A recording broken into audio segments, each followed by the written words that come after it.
This video can be used as a guide for high school students learning how to find jobs, focusing on where to start and how to narrow your search. The following video is an informational guide on how to find a job. It was created for the use of Bright Futures high school students. The Find a Job materials created include multiple videos, a handout, and a PowerPoint. Throughout the video, feel free to pause or rewind in order to hear or see things again. There are so many places where you can start your job search. A simple Google search can do the trick, but you can also talk to your friends and family about any jobs they may know about for teens. We also recommend looking for job postings directly on companies' websites that you may be interested in working for.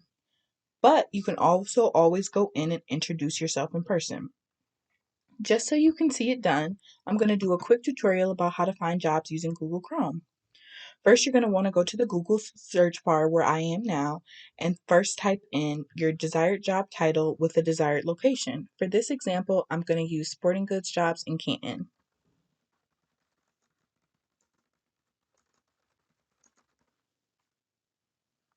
Once you make your search, you're going to be able to locate the Google Jobs plugin by this blue banner. It's first going to pull up the most similar jobs to your search, but then you'll be able to click on the other jobs that it also qualifies for. Here you'll be able to look at the jobs, titles, locations, dates posted, the requirements, the type of job, and the employer. You'll also be able to view all of the jobs descriptions and see how you'll be able to apply for these jobs. Now that you know the process, it's time to start thinking about what kind of job you would like to do. It's important to do something you like, so during the job search, think of things that you like to do, like your hobbies. What kind of hobbies can align with a job that you are interested in? Sports lovers may want to work in a sporting goods store, while those who like kids might want to babysit.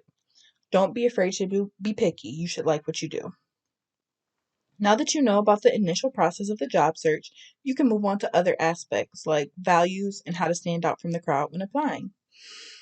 Good thing we have resources to help with that in this series, but you can also use other Bright Futures materials on cover letters, resumes, and interviews to help further your job search.